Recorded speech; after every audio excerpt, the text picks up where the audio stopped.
Most often, productivity is based on completing your next action, your next item on a checklist. But what if your next item is not a to-do? What if it's an unknown? What if you need something bigger? A vision, a dream, a magnet to pull you into a grander future. This is the 5 a.m. Miracle, episode number 582. New seasons, sabbaticals, and transitions. How to choose your next chapter in life. Good morning and welcome to the 5 a.m. Miracle. I am Jeff Sanders, and this is the podcast dedicated to dominating your day before breakfast. My goal is to help you bounce out of bed with enthusiasm, create powerful, lifelong habits, and tackle your grandest goals with extraordinary energy. I'm a keynote speaker and corporate trainer, specializing in delivering high-energy, interactive, and action-oriented presentations and workshops focused on productivity, wellness, and personal and professional growth. If you want to learn more, head over to jeffsanders.com/speaking. Now, in the episode this week, I'll break down how to recognize when you need a significant change in your life and work, how to navigate the messy middle when you don't yet know what to do, and how to identify your new direction with confidence and clarity. Finally, I do have an invitation to a new group coaching program that I will explain more about at the end of the episode. Let's dig in.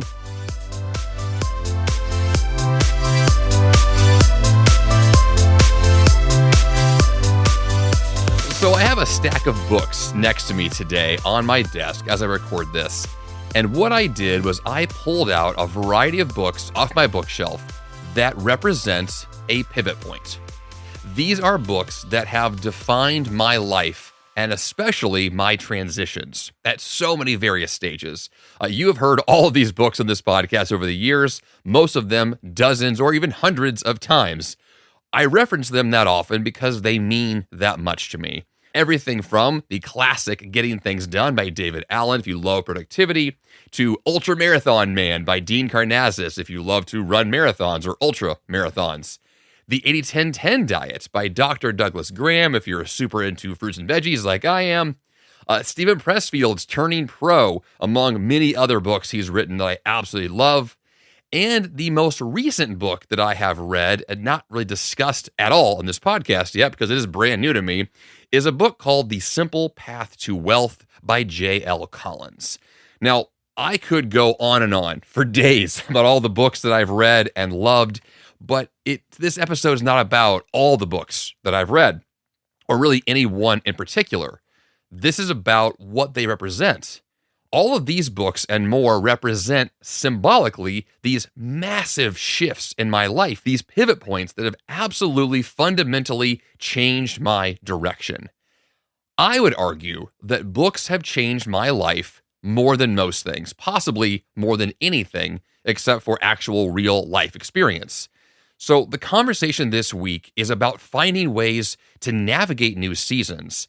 And yes, there are better strategies than just books. But if you ask me, if you want to change your life and have a whole new path by tomorrow morning, reading a book is absolutely one of those things. Also, one book I didn't mention that I actually just did recently on the podcast is called The Sober Diaries by Claire Pooley. If you're interested in going to a sober lifestyle, that book is also fantastic. Once again, I could go on for a long time about the books. My question, though, for myself, my question for you is, are you ready? Are you interested in something new? Right? The episode title, New Seasons, Sabbaticals, Transitions, Choosing Your Next Chapter.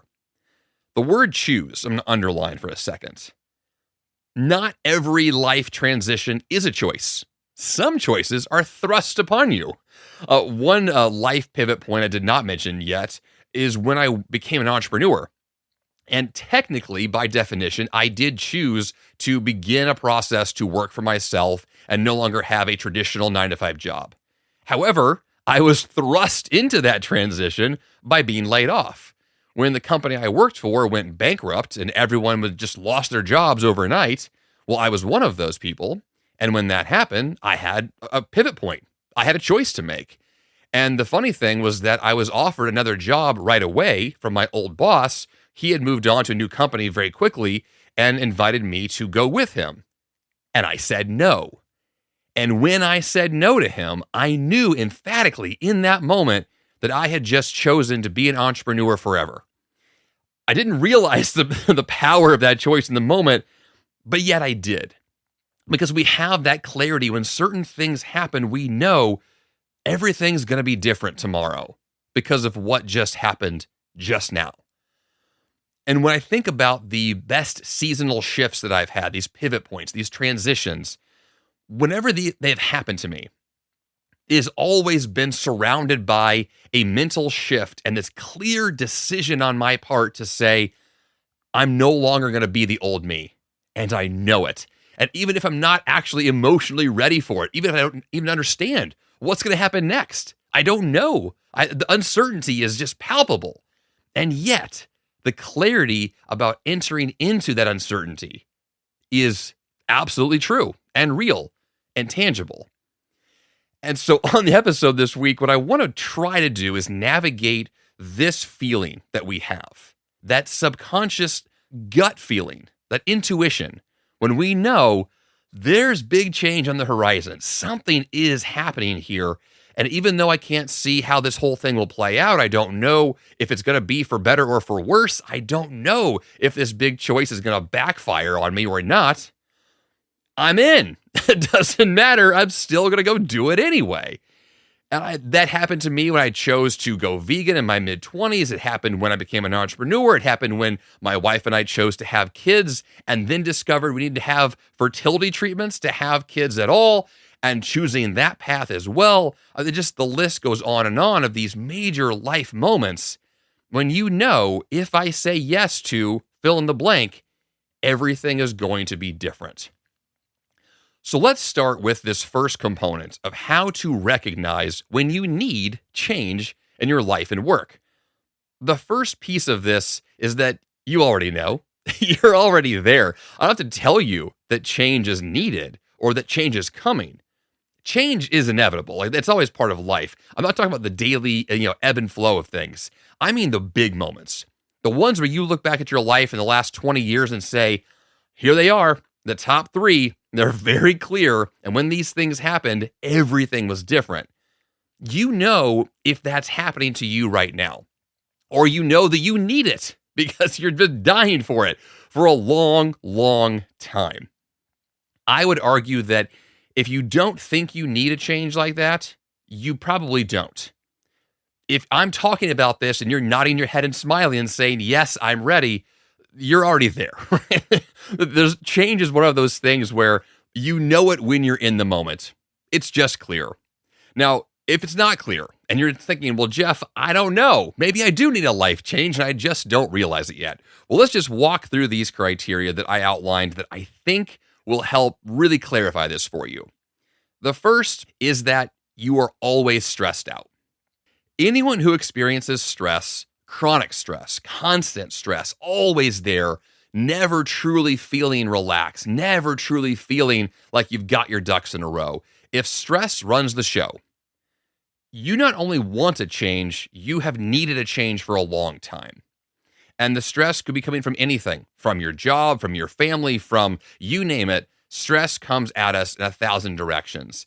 And for most of us, it's a very convoluted conversation because stress can come not just from one of those places, but from many at the same time, which is the most common scenario. Because being a human here on this earth is a stressful experience for a lot of us most of the time. So I'm not talking about daily stressors here. I'm talking about the type of chronic stress that is tearing you apart. The kind of stress you can't live with anymore. The kind that's going to make or break tomorrow, that you're going to freak out and quit your job impulsively because you just can't take it anymore. That kind of stress is what I'm talking about. If you're in that moment, you are very aware of it because you cannot let it go.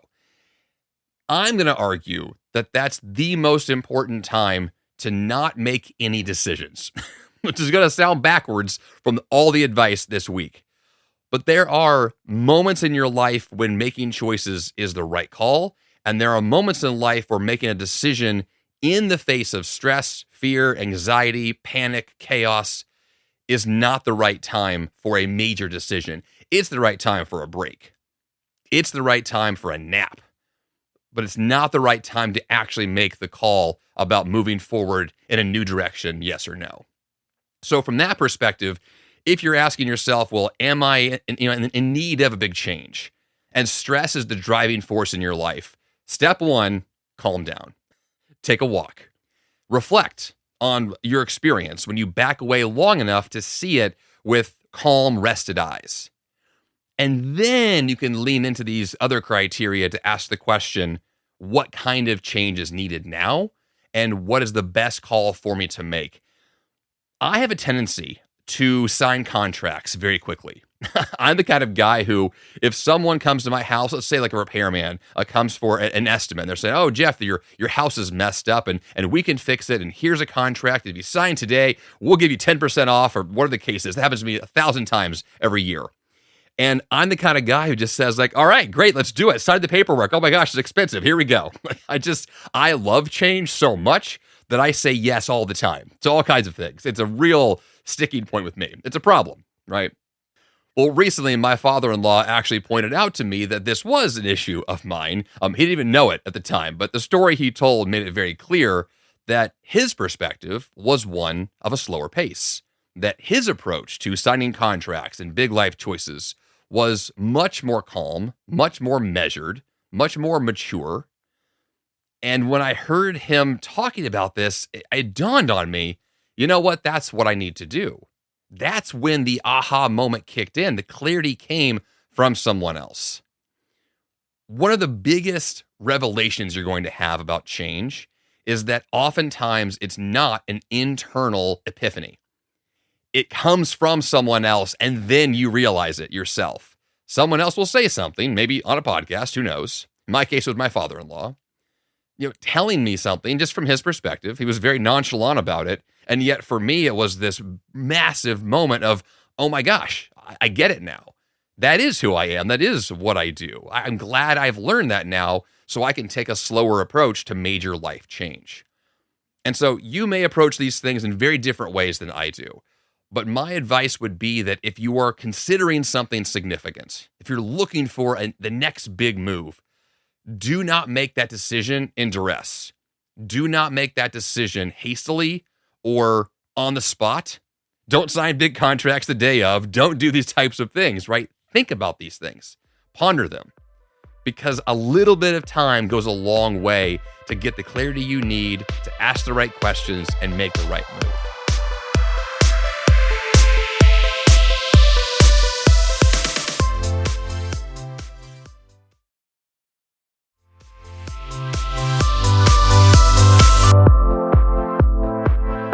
Having said that, there's a few more criteria here to know about these big changes.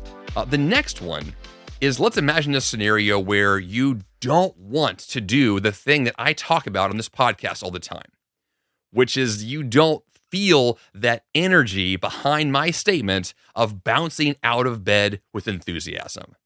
That when I say those words here on this podcast every single week, you hear that and think, no, that's not me.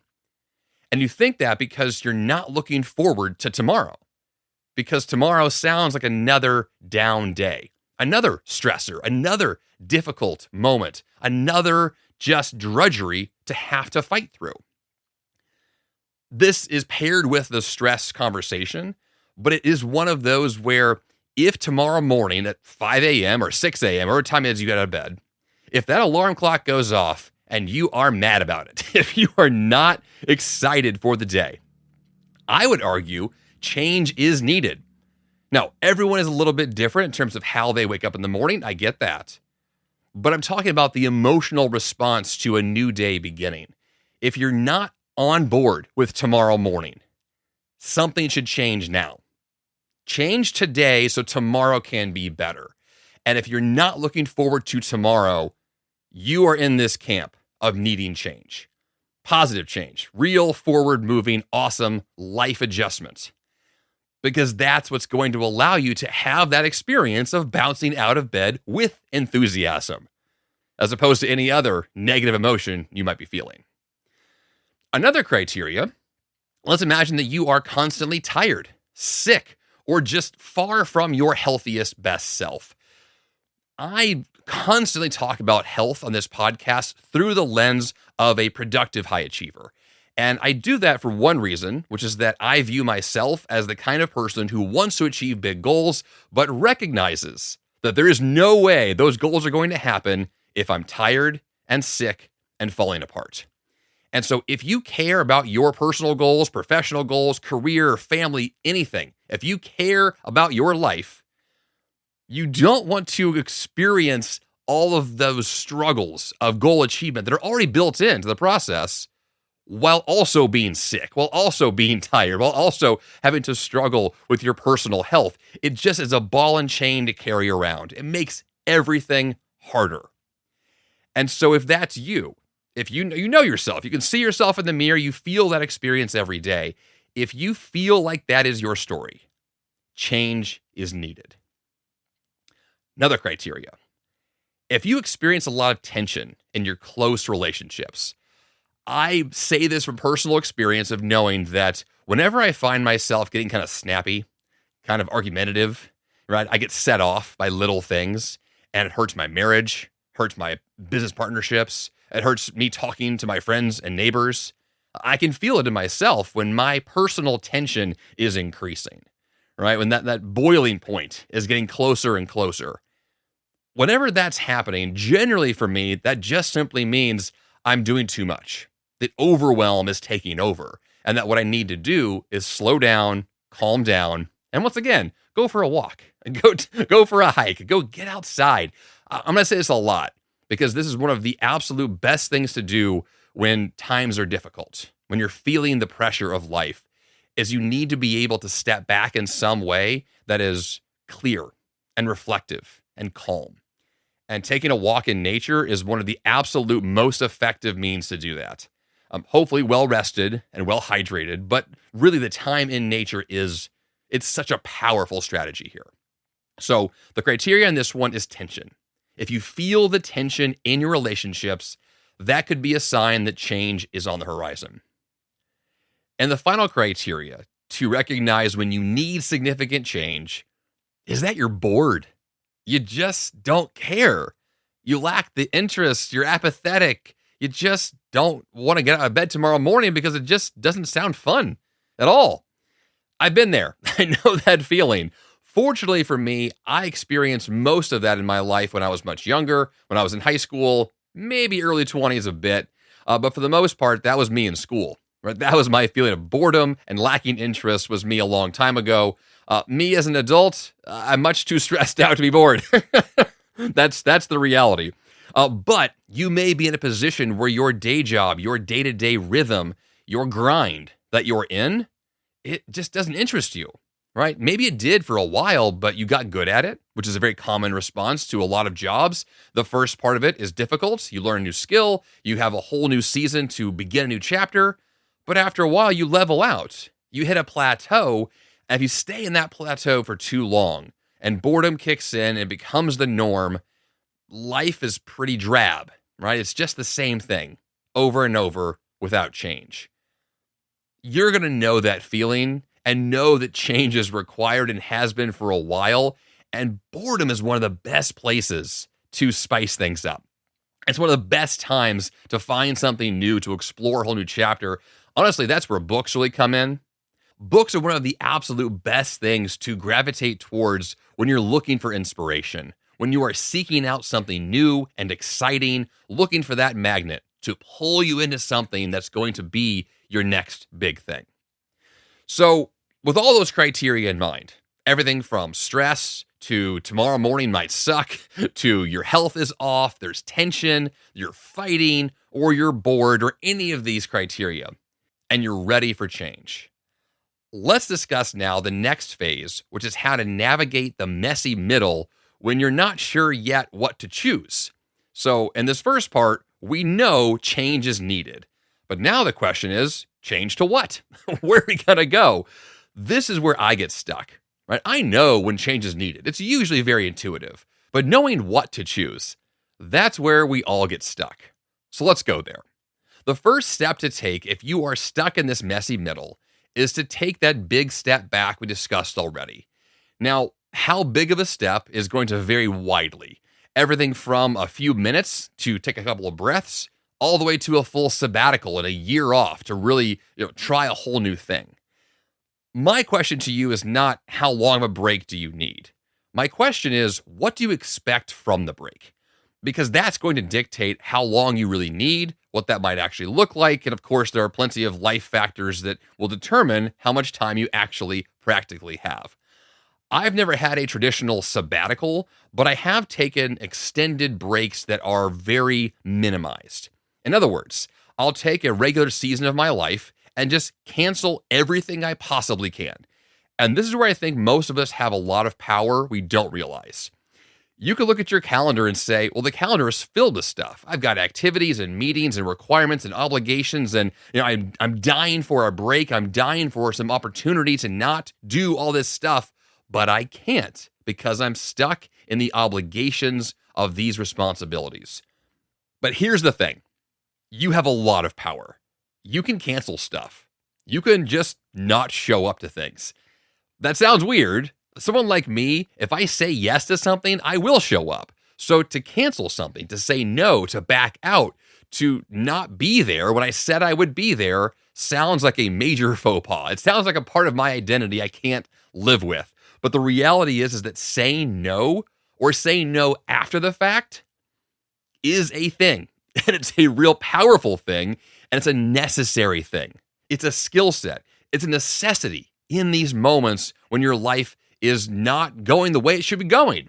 And you need this change. You are dying for this big shift, this pivot, the willingness to step into the word no and say it repeatedly until you have enough free time laid out for yourself. And then that is your ticket to freedom. So imagine that no has become part of your life and you are in this messy middle. However, you have now canceled activities. You have freed up time. What do you do with this time? I have done this in my life many times where I have canceled plans. I have given myself a morning hike. I have given myself the flexibility of a weekend off. And then that weekend shows up. I go for that hike. And then I wonder, well, now what? Like, what am I here to discover? Like, what's the point of this time away? The funny thing about this is that what usually happens is that when I'm looking for an answer, when I'm doing brainstorming sessions and I'm actively asking and answering questions and really trying hard to solve the problem, I don't solve the problem. In fact, all I do is make myself frustrated and angry because I can't figure out what the answer is. I'm trying to get clarity so bad and working so hard at it that I just miss it.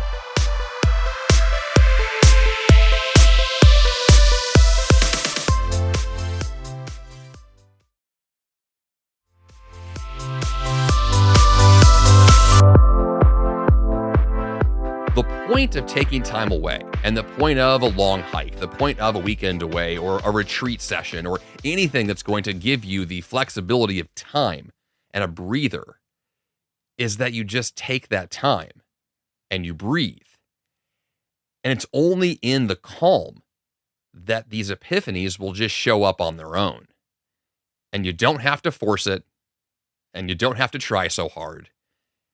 If you're a high achiever like me, where perfectionism runs the show most of the time, I'm experiencing that right now recording this podcast.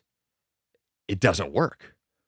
In fact, what actually does work is lowering your shoulders, relaxing, taking a deep belly breath, the kinds of things you don't do when you're stressed out, the kinds of things you don't do when you're overly programmed, overly busy, trying to do it all. You find yourself clenching your fist and not even realizing it. Those are the obvious signs that you've been holding on too tight and you need to let go. And it's only in the letting go where you detach from all of that stress, or you actually have enough freedom from it that the epiphanies will just show up when you least expect them to. And so part of this is intentional. It's not just a complete do nothing and the answers all show up. There is an active process here. And what I have seen that works best for me, we'll use the latest book that I just read as a really good example here. So one of the big questions I've had for my life and my business, especially as I turned 40, was, what are my long-term financial plans? Looking ahead long-term to retirement and literally the rest of my entire life. What does our money look like as a family? What are our long-term plans? And when asking myself that question, I didn't have a great answer. I'm not a financial analyst. I don't have a lot of financial knowledge, not as much as I should, not even close. And so one of my questions was, well, how do I solve big problems if I don't have the skill set to do so? And the obvious answer was back to books, right? I always go back to a book. And so I picked up a book from my bookshelf that I bought years ago and never read and thought, this is the chance to dig in. And so I got the book. I listened to the audiobook version, actually. And as I heard the audiobook playing out, I just knew this was what I was looking for. When I was trying really hard before to quote unquote fix my money or get things in order, what I was just doing was getting frustrated. It was only when I calmed down and let someone else kind of lay out a path that I was able to then hear that message and integrate those strategies into my life and make change possible. But this is one of those classic examples of when the student is ready, the teacher appears. And when I was finally willing to admit that I was ready to learn, the answers were right in front of me. In this case, the form of a book, but it could have come from anywhere. And then when I read the book and I got the information, I was able to then take action on it and make change and see results. And now all of a sudden, the fears I may have had, anxieties, questions, all the challenges, all the stress associated with money, which is a lot of that all the time, all of a sudden I've got a lot more peace about it. And I've got a lot more peace because I have a plan. I have a plan I believe in. I have a plan that I know can work. Now, that's not to say that what this book actually teaches is what you should follow. I'm not a financial advisor, but I will say that simplicity is there. That if you're struggling and you're fighting hard, a simple way to approach it is to take that step back and to be calm and then let in some new information and let that stuff simmer for a bit. Let it percolate in the back of your mind. And what's going to end up happening is that you're going to have epiphanies over time. Randomly in the shower, out for a walk, it'll just happen. And then when it does, you then have those moments to say, oh, there's a good idea, write that down.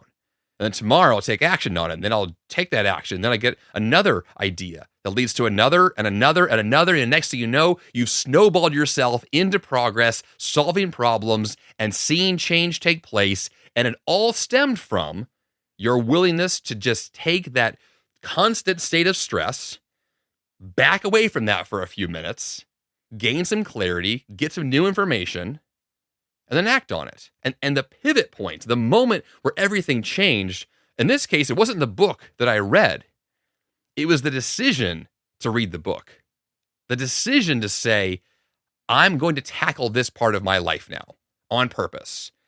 But I'm not going to approach it from a state of stress, anxiety, fear, typical Jeff Sanders high achiever, go, go, go attitude. It's like, no, let's let this be for a minute. And then as I was able to absorb the information, see a plan take place, then my typical behaviors kicked in. And I was able to get very aggressive very quickly. But that all comes from this acknowledgement that change is necessary, that you're in a season where you need the pivot. But you're not going to force it. Every single time I've tried to force success, I've missed it. Now, you could technically kind of force success, work your butt off, and see results, and think, well, Jeff, doesn't hard work actually lead to success? And my answer to that is hard work leads to results. It doesn't always lead to success. And that nuance is really important. You can be a high achiever who works your butt off 24/7 and gets quote unquote results that others see as successful, but it's killing you inside. You are just dying from all the hard work, no free time, no chance to breathe. That's not success. That's not a life to live. You're not a machine. You're not going to go 24/7 and make it work. And if that's how you approach it, you will break down. No ifs about it. It will kill you. I'm the guy with the story. I went to the ER in my early 30s. I know this. It literally can kill you. And so stress is not the answer, right? Just hard work by itself. No. Strategy. strategy is everything. A calmer, more methodical approach to whatever you're trying to tackle is actually going to lead to the long-term success you're after, not just the resume building results that you think you actually want or need. I know this is a nuanced conversation. It might sound like semantics, but there really is a ginormous difference between those who achieve success in a very chill way and get phenomenal results in the process. I mean, I'll go back to this book, this book on wealth, The Simple Path to Wealth by J.L. Collins.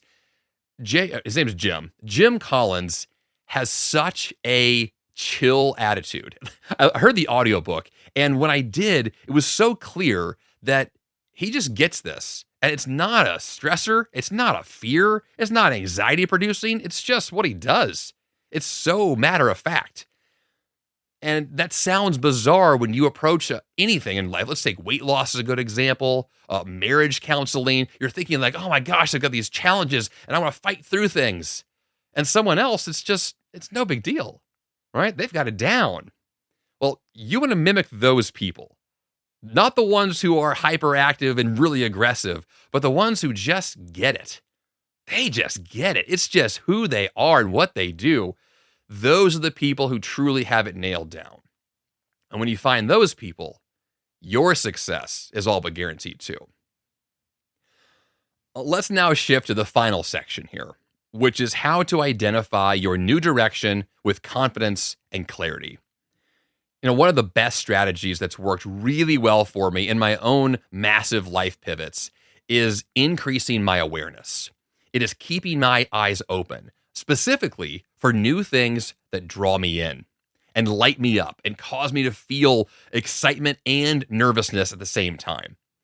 You know, I said before at the top of the episode that one of the ways you could view this is a magnet that pulls you in.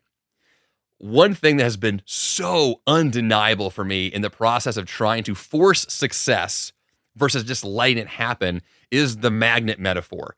If I'm trying to push my way into something, right, using the one side of the magnet where it's repelling things, it's literally forcing things into action, it's destructive, it's aggressive, and it's usually not the right answer. But the opposite, the other side of the magnet that attracts things to you, that brings them in, it's easy. It's flowing downstream. It's just, everything just works. What you're looking for here are the magnetized pulls, the things that just light you up and say, it's a natural fit. Like, that's where I belong. In that area of life, let's go. So when you make big decisions, what we're looking for is love, not fear. Ease, not tension, clarity, not confusion, and a magnetic pull, not a forced push. When you focus on love, ease, clarity, and that magnetism that draws you into things you care about, that's it. You've nailed it right there. Those are the areas of life where doubling down makes the most sense.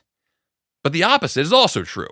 If you approach the next big decision through fear, tension, confusion, and a forced aggressiveness to push your way in, you're doing it all backwards, and it's just not going to work. And even if on paper you can technically force it into being, the experience is just terrifyingly bad.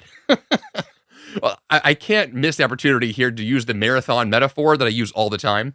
Back when I was running a ton of marathons and ultra marathons, I was a very aggressive runner, and I thought that the way that you run a long distance is the same you run a 5K or a short distance, which is just brute force. I thought the answer was you run really hard for just a long, long time.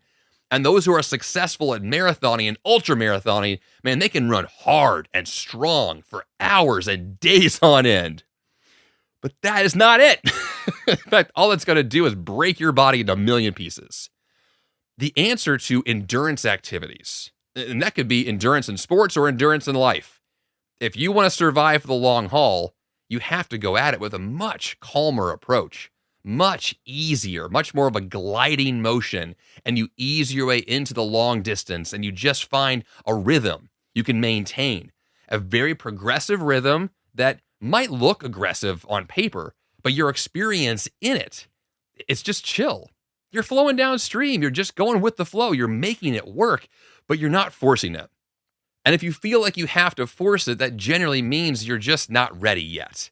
There's another skill set to gain. There's something else to do first, but you'll find that flow and everything will work beautifully. Another way to view this conversation on identifying your direction with confidence and clarity is what I always discuss in this podcast, which are the fundamentals, going back to the basics. And one thing that's been true about me is that when I'm trying to move forward, one of the first things I do is I look backwards. And I ask the question, what was true about my life 15 years ago? What was true about me in the past? Because that is usually indicative and clarifying for where I need to go now. And so I may ask a question. What did I always want to do? Way back as a teenager in my 20s, what did I always want to do with my life? Or even, where did I imagine I would be at this age where I am now when I was a lot younger? Which could lead to a lot of regret if you are not where you thought you should be. But also, it leads to that clarity on what needs to happen now to really fulfill that childhood dream. Or even finally, what is always true about you? And how can you leverage those tendencies, but in a more healthy, progressive, positive way, right? Your identity, your characteristics, your skill set, your natural inclinations, to lean on those and flow downstream with those and let those characteristics define the next big pivot and the next most powerful way. So to wrap this up in this conversation on choosing your next chapter in life, there are 1,000 things to consider. There are so many factors at play. Life is not simple. I wish that it was. But it is complex. It is complicated at times. But one thing that is always true is that when big change is needed, you know it. And if that's where you are, then I fully support you making a big change. I fully support you uprooting your life and forging new territory in a whole new direction, because that's where life is lived. There's this very famous phrase that, your best life is lived on the other side of fear. And that plays into this scenario perfectly. If you are considering something big, but you're scared to move anyway. Move directly in the direction of the fear, because that is where you're going to find so much fulfillment, so much joy, so much potential. And it's going to come from your willingness to engage with the things that so far have held you back, that so far have caused you to pause and hesitate and never truly lean in. But it's in that leaning in that you actually discover your best self, or a whole new best self you didn't even know was possible. All right, now let's discuss that thing that I talked about at the top of the show, which is a potential new group coaching program. So I have an idea that I am not dead set on yet. This is just a consideration, but I'm looking for feedback and possible interest in this. So the group that I am working on is called Habit Miracles. It is a group coaching program that is designed specifically to focus on habit change and long-term growth. It is about big life pivots. It is about asking that question of what's next for me and how am I going to tap into that and truly be able to leverage my daily habits to add up to long-term success. And the group is going to focus on vibrant health. That includes your diet, fitness, breaking addictions. It will also discuss productivity from the peaceful perspective of finding peace while pursuing ambitious goals, and of course, your daily task management. And then finally, a section on personal and professional growth, everything from reading amazing books to goal setting and skill development. So that's the idea behind the group. There is a lot to work out the details on to really finalize this, but what I'd like to hear from you is if you are interested in this. And if you are, email me, jeff@jeffsanders.com. If there is enough interest, this group will exist. And if there's not, then I will probably turn this into an online course or some kind of other opportunity. But for now, I would like to begin this concept around this idea of a small group where we work through long-term habit change and long-term success through all of these various means I just discussed. So once again, email me, jeff@jeffsanders.com for the Habit Miracles group coaching experience.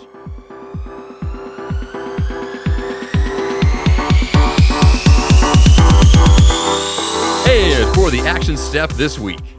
Lean into your lack of clarity. If you're struggling with what to do next, let it come to you. Once again, making big choices should be rooted in love, not fear. Ease, not tension. Clarity, not confusion. And a magnetic pull, not a forced push. Give it time and let the answer make itself known. Now subscribe to this podcast in your favorite podcast app or go to 5ammiraclepremium.com for the special VIP experience. And that's all I've got for you here on the 5am Miracle Podcast this week. Until next time, you have the power to change your life. And all that fun begins bright and early.